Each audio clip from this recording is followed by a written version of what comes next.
A very good afternoon, everyone. I hope all of you are doing good. I am Sumita Banigre, and on behalf of the Holy Tuition family, I welcome you all to today's class. I'm teaching you Science Class 10, and we are reading Chapter 4, that is Carbon and its Compound, and this is your 8th part. So, if you haven't watched any of the parts of this chapter, you may go to the playlist and check it out. And if you are new to this channel, do like, share, and subscribe. Okay, and we are also conducting monthly tests to do appear for the monthly test, and let's see what we're going to discuss today. Okay, so but before that, let me remind you that eTuition is providing quality education for your better tomorrow. So don't forget to subscribe our YouTube channel or download the app from Play Store. Okay, let's start. So what we are going to discuss today? Today we are going to discuss carbon's physical and chemical properties. Okay, so it's a very important class. So please do listen to it carefully. Okay, let's start. First is physical properties. Physical properties होता क्या है? ठीक है, physical properties क्या होता है? जो हमें बाहर से दिखता है, that is our physical property. Okay, the members of any particular family have almost identical chemical properties due to the same functional group. Now we have read in a class about functional group like aldehyde, alcohols and all. ठीक है, तो जो भी particular compound जो एक ही family group से, एक ही functional group से बिलोंग करते हैं, उनका सेम फिजिकल और केमिकल प्रॉपर्टी रहता है. ठीक है, केमिकल प्रॉपर्टी सेम रहता है बट फिजिकल प्रॉपर्टीज डिफर हो सकता है. Now what are the physical properties? We already know some of the physical properties like melting point, boiling point, density, mass etcetera.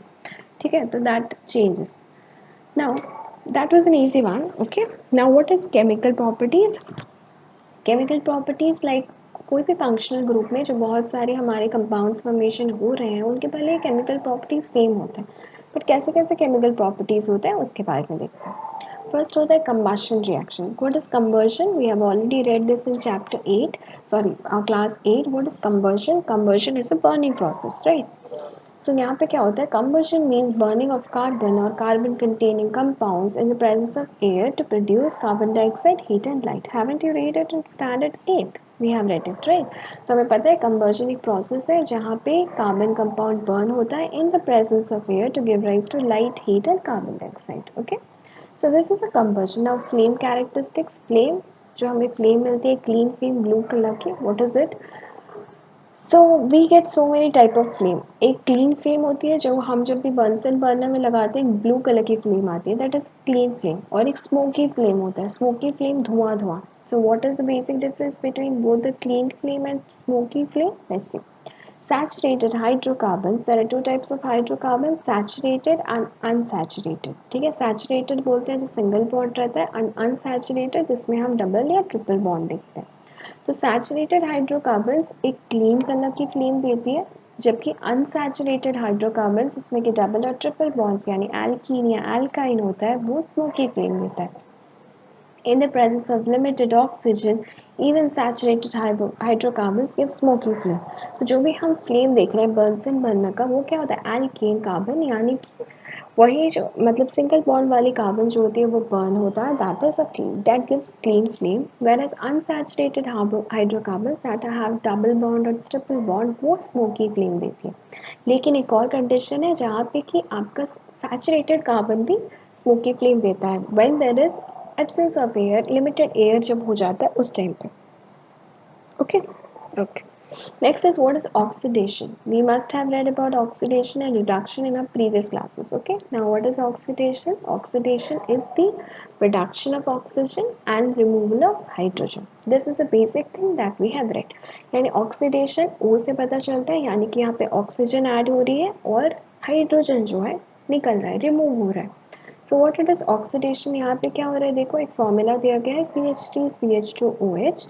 So CH3 ethanol, this is ethanol. क्यों ethanol हुआ? OH is alcohol, OL. Okay, ethanol इसलिए हुआ क्योंकि ethanol नहीं है, ये ethanol है. बताओ क्या है, ethanol है या ethanol है? ठीक है, क्योंकि ये OH है, CHO होता है तो मेथानॉल इथानॉल होता है. ठीक है, CHO, this is OH. So OH is alcohol, यहाँ पे दो कार्बन है, so A इथेन है. ठीक है। So it's ethanol. इथेनॉल को जब भी हम अल्कलाइन KMnO4 यानी कि पोटेशियम परमैंगनेट के साथ ट्रीट करेंगे या फिर एसिडिफाइड पोटेशियम क्रोमेट के साथ हीट करेंगे तो क्या होगा, मैंगनेट और क्रोमेट के साथ या फिर हम हीट करेंगे तो हमें क्या मिल जा रहा है, हमें मिल रहा है दैट इज कार्बोक्सिलिक एसिड। अब we are getting one carboxylic acid that is, ठीक है, कार्बोक्सिलिक एसिड मिल रहा है CH3COOH। ठीक है, तो यही अल्कोहल जो था जब हम KMnO4 या फिर K2CR2O7 यानी पोटेशियम परमैंगनेट या पोटेशियम क्रोमेट के साथ उसको हीट कर रहे हैं, we are getting an carboxylic acid, यानी ऑक्सीडेशन हो रहा है। यहाँ पे OH था, अब उसके साथ और एक O ऐड हो गया, that is oxidation. Similarly the other one also the same. ठीक है, next. Now what is exactly addition? अब एडिशन क्या होता है बताओ? Addition क्या होता है? The reactions in which two molecules react to form a single product having a combining molecules addition reaction. Addition नाम से पता है, हमने मैथमेटिक्स में एडिशन की हुई है या अलग जगह भी हम एडिशन किया। एडिशन मतलब प्लस करना। तो दो पर्टिकुलर मॉलिक्यूल्स को जब हम प्लस करेंगे तो मिलाएंगे तो क्या होगा, एक प्रोडक्ट बनेगा, एक चीज़ बनेगा, दैट इज एडिशन। एडिशन मतलब क्या है, ये एक इंडिविजुअल चीज़ है, ये एक इंडिविजुअल चीज़ है, हमने दोनों को मिलाया, एक चीज़ बना, that is our addition reaction. It is also a type of your chemical reaction. Now इसमें क्या होता है, द हाइड्रोजनेशन रिएक्शन। अब हाइड्रोजनेशन रिएक्शन है यानी कोई भी चीज़ जब आप H2 के साथ रिएक्ट करवाते हो, it is an hydrogen compound, then it gives a product. For example नीचे देखो, यहाँ पे क्या हो रहा है, C2H2। ठीक है, C2H2 जो है हमारा, उसके साथ हम H2 यानी हाइड्रोजन को जब ऐड कर रहे हैं इन द प्रेजेंस ऑफ, ओके, यहाँ पे क्या हो रहा है, C2H2 का जो है डबल बॉन्ड है। ठीक है, इट्स एल्कीन। तो एल्कीन को जब भी हम लोग एक हाइड्रोजन के साथ ऐड करते हैं और यहाँ पे क्या होता है, presence of a catalyst. Catalyst, what is the function of a catalyst? Catalyst takes reaction forward. ठीक है, कैटलिस्ट जो होता है वो रिएक्शन को आगे बढ़ाता है। तो जो भी हम लोग कैटलिस्ट लेंगे, निकल, पैलेडियम, प्लैटिनम, ठीक है, H2 के साथ जब भी हम एक डबल बॉन्ड या ट्रिपल बॉन्ड ऐड कर रहे हैं along with that of a catalyst like that of palladium, platinum और दैट ऑफ योर निकल, it is forming into C2H4. That this is an hydrogenation reaction. You will be reading about this particular thing in detail in your next classes in 11th 12th.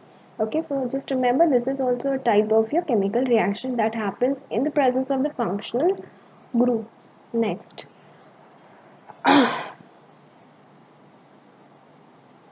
this is what happening, right?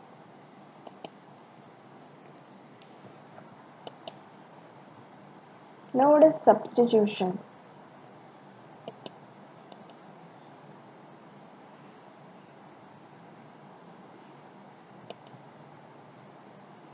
Okay, now substitution. What is substitution? Substitution का मतलब क्या, हम पढ़ चुके हैं, substitute करना, एक की जगह और एक बैठेगा, नाम से पता चल रहा है। Okay, the reaction in which an atom or group of atoms in a molecule is replaced or substituted by another group of molecules, it is called substitution reaction. Substitution मतलब एक की जगह, सपोज आप बैठ रहे हो फ्रंट सीट में अपने दोस्त के साथ, आपका और एक दोस्त आके आपके सीट में नेक्स्ट डे बैठ गया, तो उस बंदे ने आपको सब्सटीट्यूट कर दिया। ठीक है, अपने दोस्त के साथ आप दोनों बैठ रहे हो, फिर तीसरा एक नया बच्चा आता है, वो आपके दोस्त के साथ बैठता है, तो आप सब्सटीट्यूट हो गए। ठीक है, यानी आपकी जगह वो बैठ गया। फॉर्मूला देखते हैं, दैट इज CH4 मीथेन, उसके साथ हम ऐड करें Cl2 क्लोरीन एंड सनलाइट। यहाँ पे क्या हो रहा है, CH3Cl प्लस HCl, सो यहाँ सब्सटीट्यूट हो रहा है, इधर ये जा रहा है उधर वो जा रहा है। ठीक है, simple, we have read this. Okay, next, what is ethanol and ethanoic acid? Oh, okay. Ethanol क्या होता है, CH3CH2OH is ethanol and ethanoic acid is CH3, right? Okay, and ethanol is CH3COOH. ठीक है, इथेनॉल क्या होता है, ethanoic क्या होता है, इथेनॉल में देयर इज अल्कोहल, इथेनॉइक में हमारा carboxylic group that is COOH। Now ethanol that is C2H5OH। ठीक है, जिसको आप लिख सकते हो CH3CH2OH। ठीक है, is a colourless liquid having a pleasant smell. Ethanol की कैसी स्मेल होती है, एक कलरलेस लिक्विड होता है, नहीं दिखता है कलर, और प्लेजेंट स्मेल, अच्छी स्मेल होती है। It boils at 351 Kelvin, boiling point उसका 351 Kelvin है। It is miscible with water in all the proportions, वो पानी के साथ मिल जाता है।